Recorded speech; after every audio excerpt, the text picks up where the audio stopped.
Welcome back to the channel. I haven't done a video in a long time. I've got a Land Rover LR4 here. I'm going to just change the oil on it.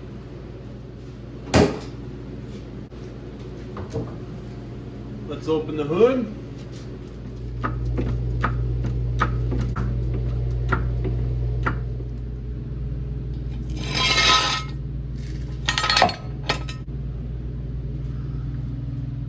So these holes in the frame are where the jack stands go, right there.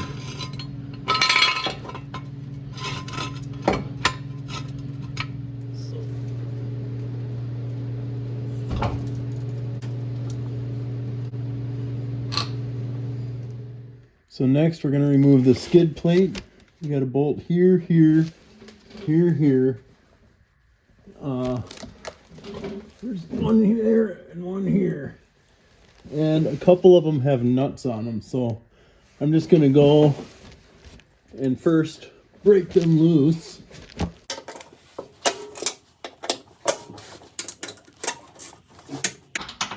These are 13 millimeter.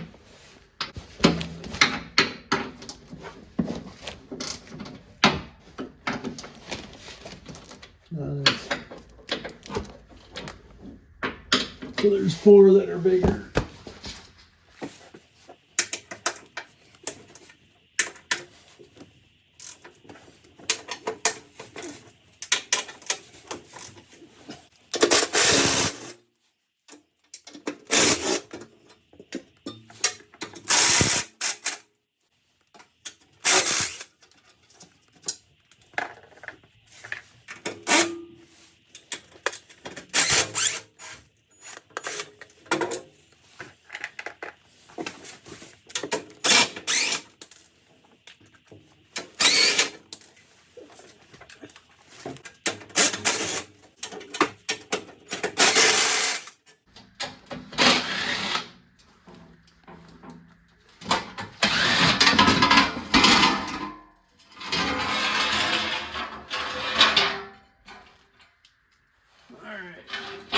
Got a couple spacers in here.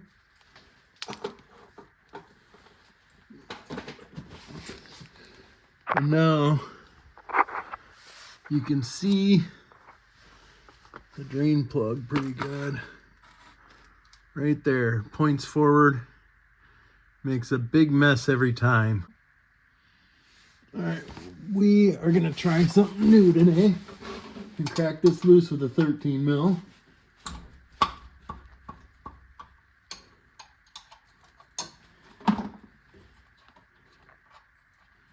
I got a little deflector here. We're going to try that out. I don't quite know how it's going to work. It's worth a try because I make such a mess every time I do this.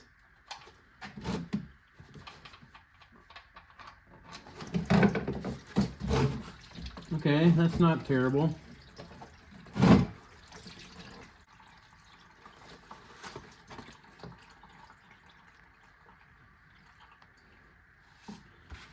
That'll work.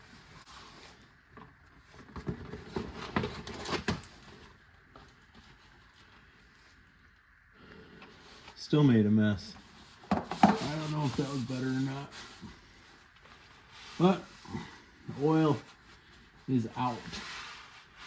I'm gonna go up top, change the filter while that's draining. All right, so we'll pull the engine cover off. And our filter is right here. All right, we got a filter wrench here. We're just gonna crack that loose, spin the cap off. We can let it drain out a little bit, but this thing's nice and hot, so it doesn't need much draining. Pull the filter out of the cap.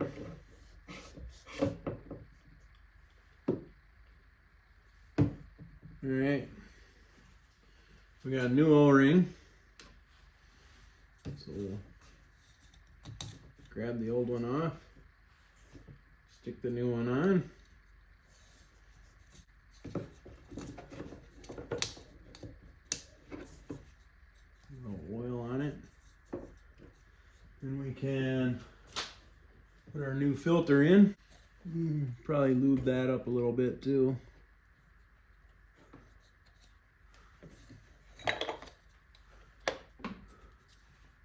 Stick it in there.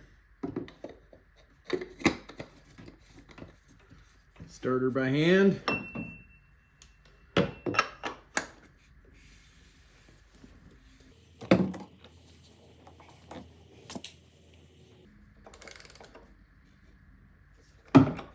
There we go. Clean up after ourselves a little.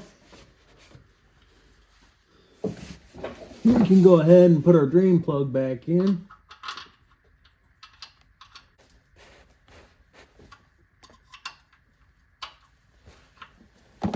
Snug it down.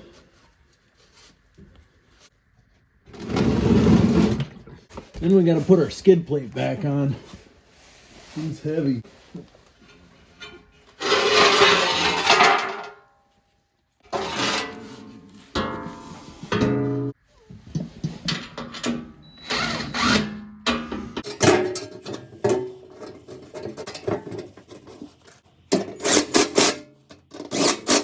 Those long bolts with the spacers go in the back. And we have our other two 14s that go here on the outboard poles. Kind of like to leave everything loose till I get them started.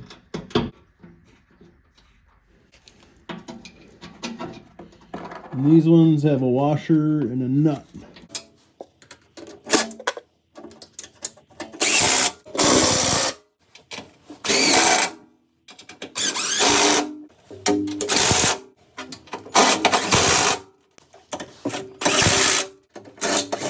Alright, so we're going to take her down off the jack.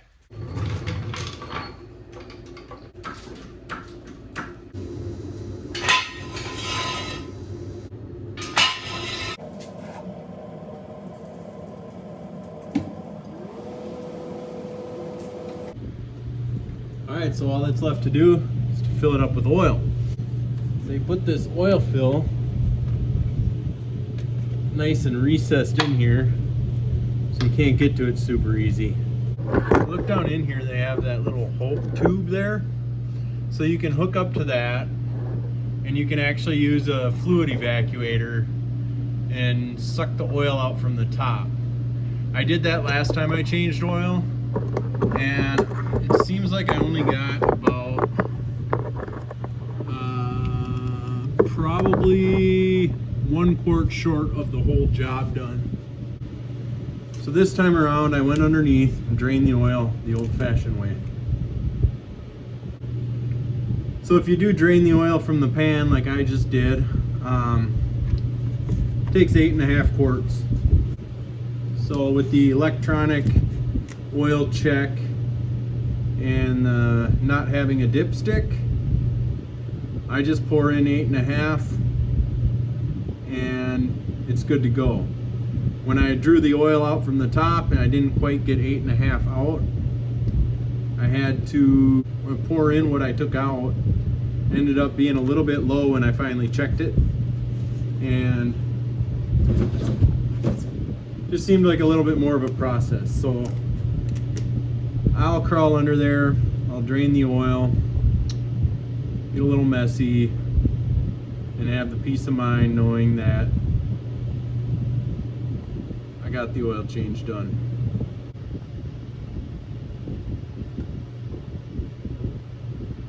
Eight and a half. Good enough. Threw our cap back on. Reinstall our engine cover.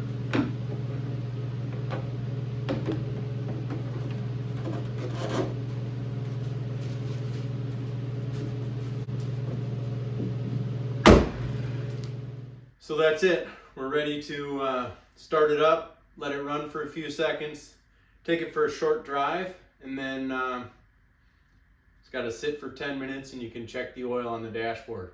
You can also check the oil with the hood open and the door open in service mode or something like that before you drive it. not a bad idea if you're questioning things, but with 8.5 quarts, draining it from the bottom like that, should be good to go. Thanks for watching.